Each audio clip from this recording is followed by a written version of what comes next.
Previously on Hard Knocks.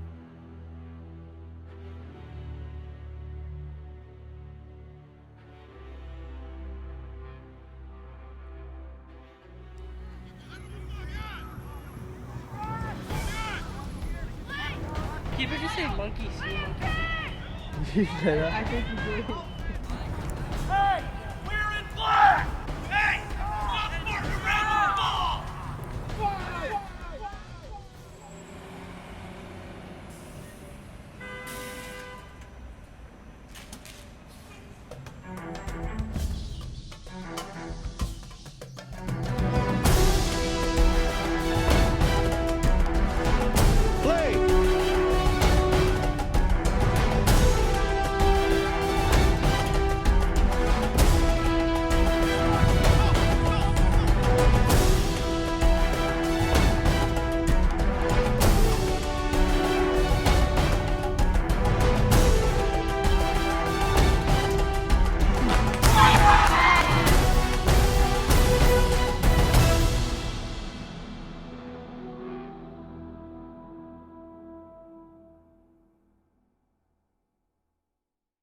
Fresh off their first league win, the boys arrive at practice with high spirits. Send it hard. You'll be able to control that ball. Should not be bouncing away from you. Coach Ramos, though, has his focus elsewhere. He knows that to succeed at this level, the fundamentals need to be flawless, and today, it's all about passing. Stop saying sorry and give me better passes. Yeah. Some of the boys are making progress, sharp, clean passes on the ground, but others, they're still struggling, sending balls offline, in the air, or with the wrong pace. Gotta give me a better pass.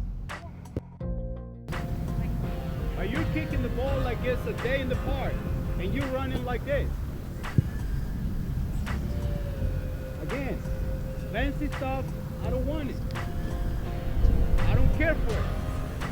Run to your spot, give me a good pass, get ready, do the jump, and demand the ball. Ball, boom, one touch, two touches, get rid of it. Look at that. Where's the player? Where's the player that you need to pass it to? Right over there. Look what the ball is. A guy with a black uniform just took the ball, took off, and guess what he did? Scored. Right next to you. Then you see this, boom, take off. Ball, boom, and then take off. Ramos pushes them hard, trying to elevate their play. Go!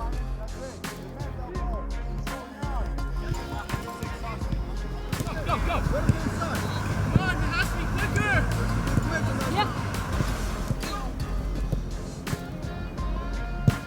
But in what's becoming a theme, not everyone is fully locked in.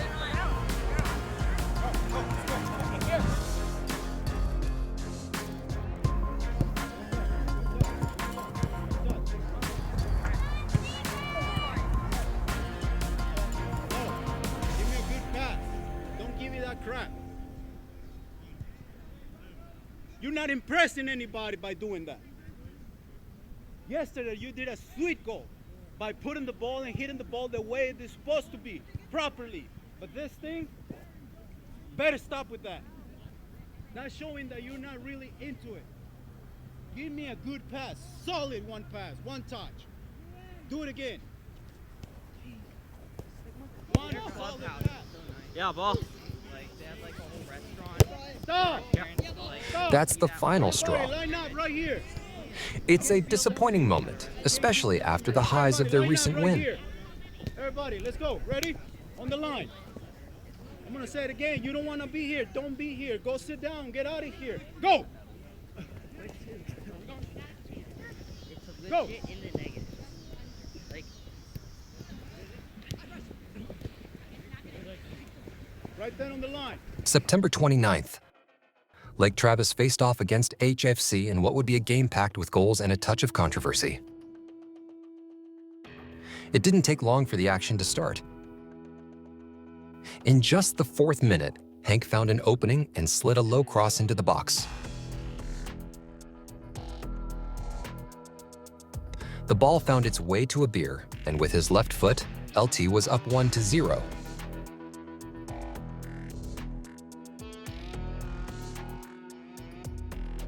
But AHFC was quick to respond. 3 minutes later, they leveled the score with a goal from a corner kick.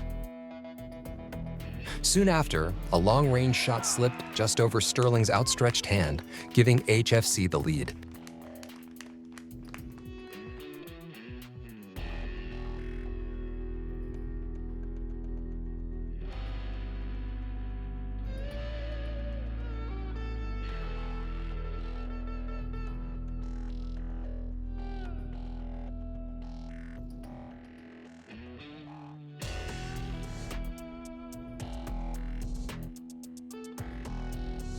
Lake Travis had their chances to equalize, but none found the back of the net.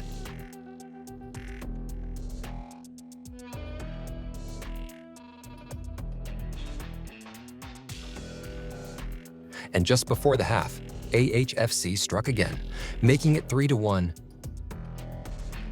A closer look at this goal reveals a defensive breakdown. As Johnny slid over to cover the middle, the backside attacker was left unmarked. Why? If we pause here, you can see the issue. Every LT defender is caught ball watching. No communication, no alert to Johnny, and no help from the outside wing. It was a preventable mistake, and with it, LT went into halftime down 2 goals. The second half started with immediate action. Lake Travis came out firing, and it wasn't long before they thought they had pulled one back. Off a throw-in, Ryan found Luke, and Luke's shot fooled the keeper. It appeared to cross the line, but Eli was there to clean it up and send the ball into the net. But hold on, offsides is the call. 2 key questions surround this moment. First, did Luke's shot cross the line? Even with our goal camera, it's tough to tell.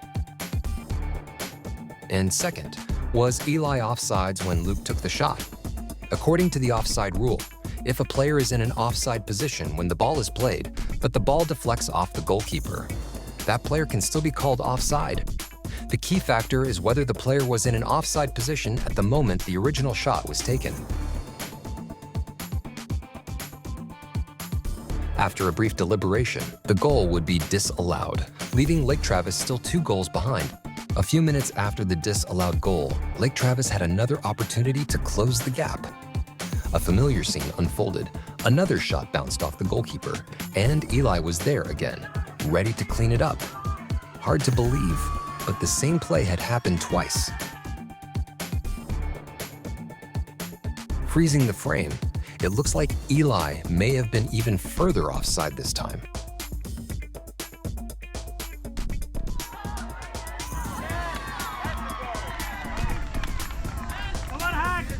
But much to the dismay of the AHFC keeper, the flag stayed down and the goal was allowed.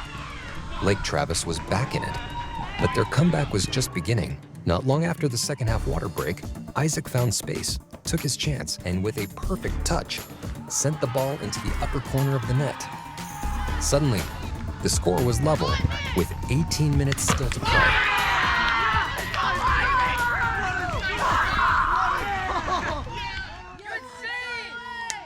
That's the Sterling we know.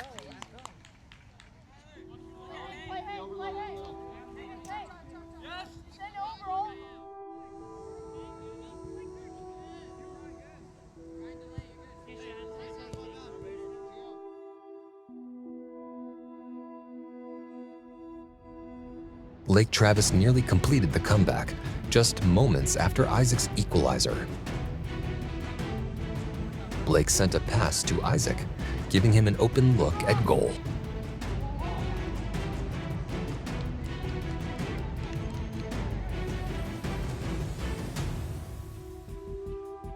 But this time, the shot sailed just over the bar. And then, the game would turn on a moment of controversy. Lake Travis cleared the ball out of danger, but what's impossible to see is whether the ball crossed the touchline. The replay shows that Ryan didn't touch it. It should have been a goal kick. Instead, a corner was awarded. And that corner, it led to yet another goal for AHFC.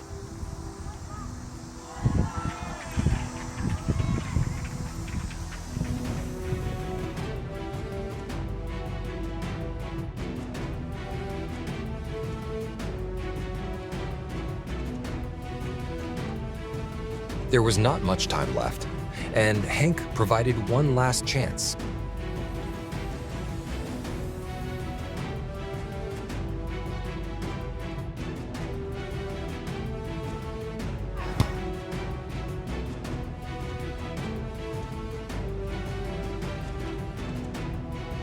Lake Travis fell 4-3, a heartbreaking defeat, and a very long ride back from Houston.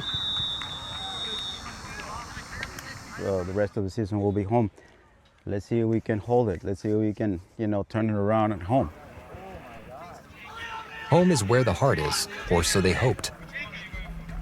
After struggling on the road, Lake Travis returned to their familiar turf fields for a much-needed homestand.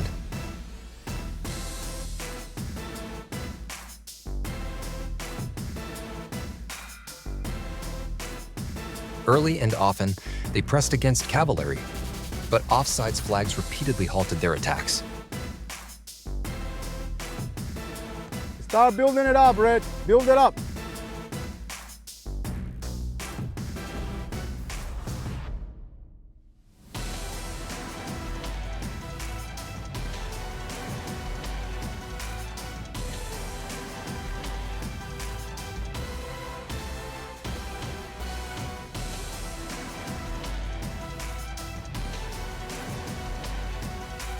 Abir found Blake for the best chance to score.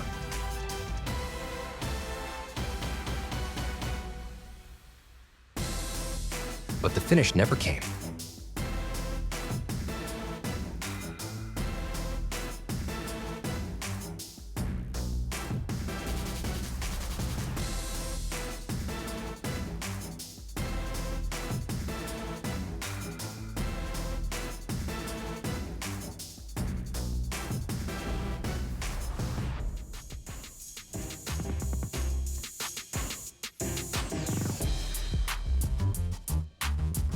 Meanwhile, the visitors from College Station kept firing, peppering the LT goal with relentless shots.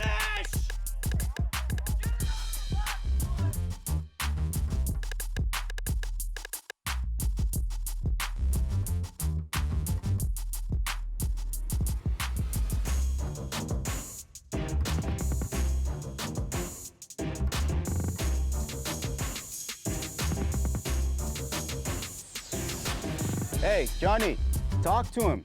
If you don't need him, tell him to go up. If you need him, drop him. Finally, in the second half, the dam broke. Go, let's go. Now we gotta score. We gotta score again with those.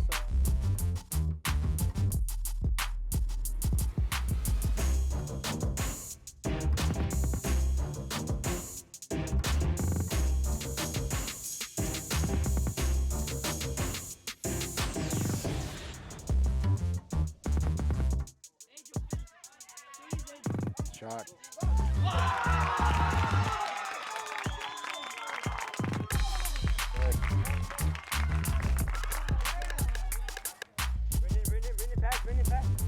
Pressure right here, Johnny. Pressure right here. Anticipate. Oh, yeah. Where's everybody? Come on.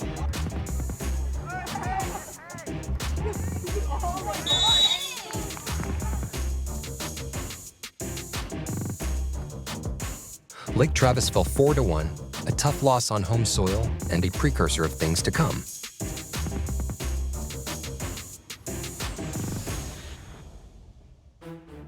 The next two games brought matchups against the bottom of the table.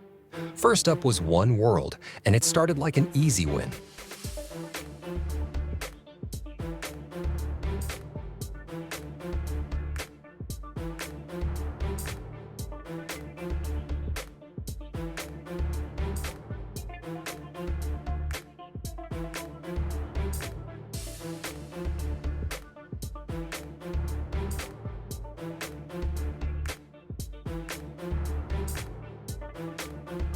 Lake Travis surged to a 3-goal lead, but then, in stunning fashion, One World stormed back with 4 unanswered goals.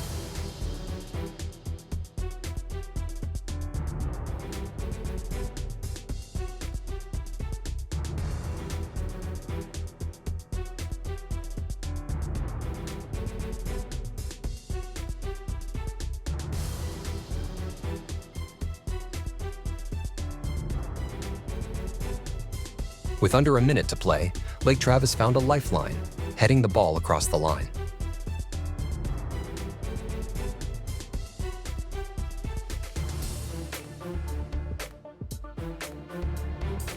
After a brief discussion, the referees allowed the goal to stand, salvaging a 4-4 draw.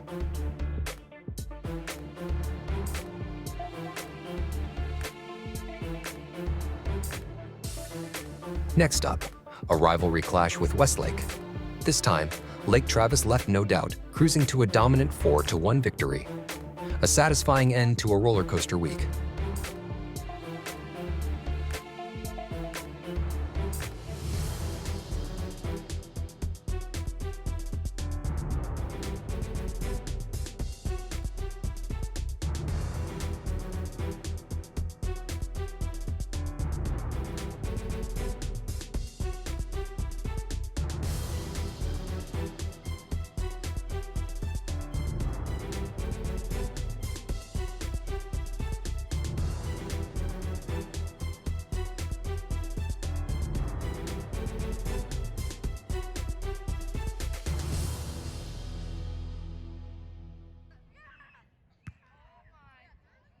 Lake Travis entered the final stretch of the fall schedule. A series of tough tests that would reveal if their hard work had truly paid off. The last 2 games had earned them 4 points out of an expected 6. But those results were only a prelude. Now, it was time to put it all together and see if they could rise to the challenge against tougher competition coming their way. First up, a showdown with T&C. A familiar opponent, it was the team Lake Travis faced to start this campaign. A scrimmage where they were beaten badly, exposed in nearly every facet of the game. But tonight, under the lights, things were different.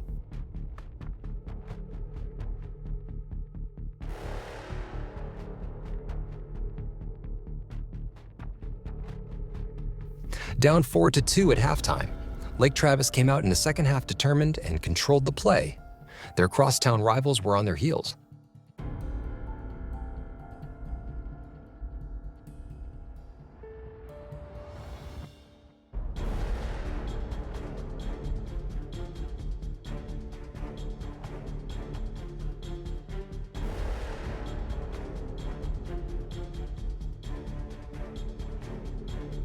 And then it happened, an unforgettable stunner. A goal of the year candidate brought the score to 4-3 with 20 minutes to play.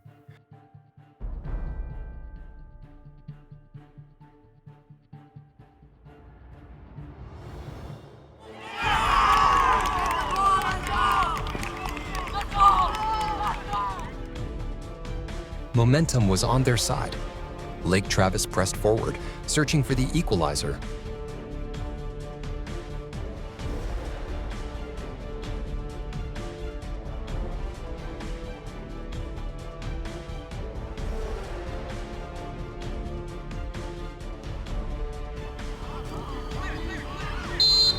But in the final 15 minutes, they couldn't muster a shot, and the game slipped away.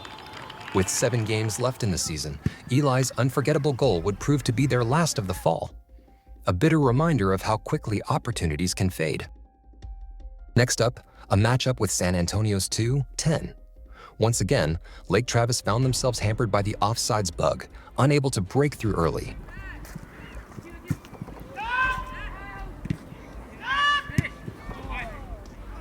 But with a stroke of luck, they earned a free kick in a dangerous spot. Luke's strike came close, narrowly missing the target. It would prove to be Lake Travis's best opportunity of the match. From there, the game turned. A clear handball was not called, and San Antonio's coach would earn a yellow card from the center official.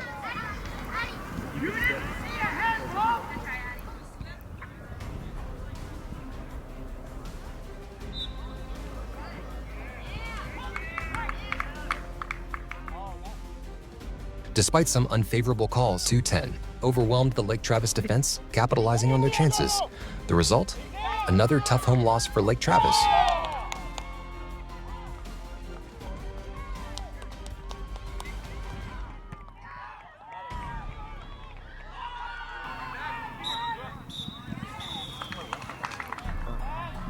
From there, things only got worse.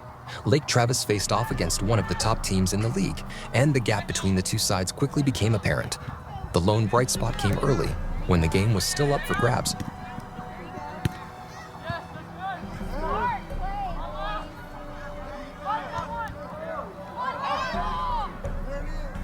But what followed would be a showcase of talent from the other team. Hey, it's in.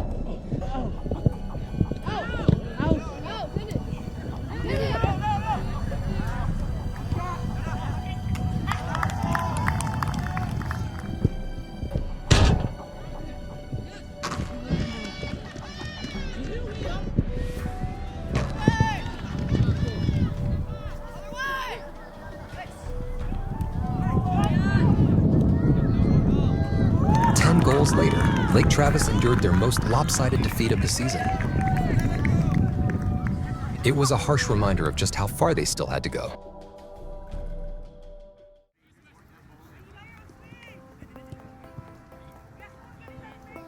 The calendar turned to mid-November, and Lake Travis prepared for their final regular season game of the fall. But like most during the holidays, it became a season of giving. Unfortunately, these giveaways weren't gifts they wanted to be handing out. AHFC capitalized early, scoring off a giveaway in the box.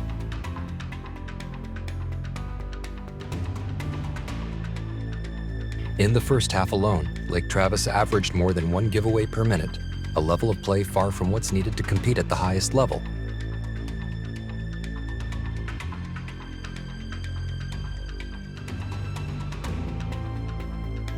And as the game wore on, LT's lack of possession proved fatal.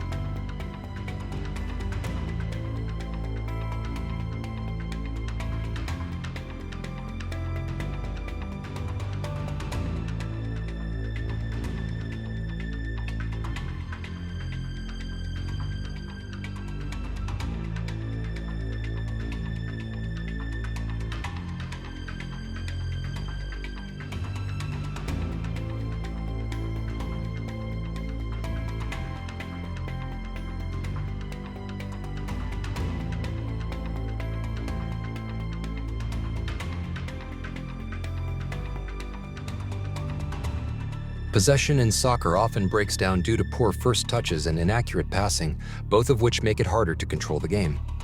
A lack of movement off the ball and poor spacing leave the ball handler isolated, with few options to retain possession. Compounding the issue, players sometimes rush decisions under pressure or rely too heavily on individual play instead of trusting the team structure. When combined with effective pressing from opponents, these factors create a perfect storm for losing the ball.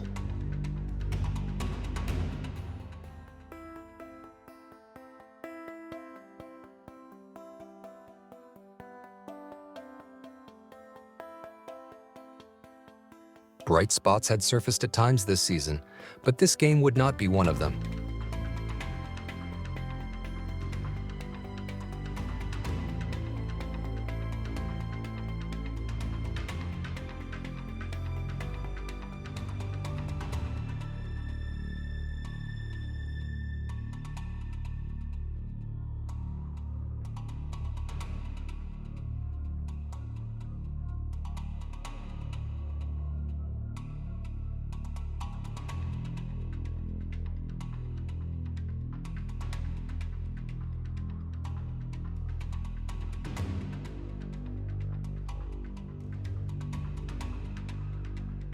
AHFC found the net 4 times, though the final score could have been much worse.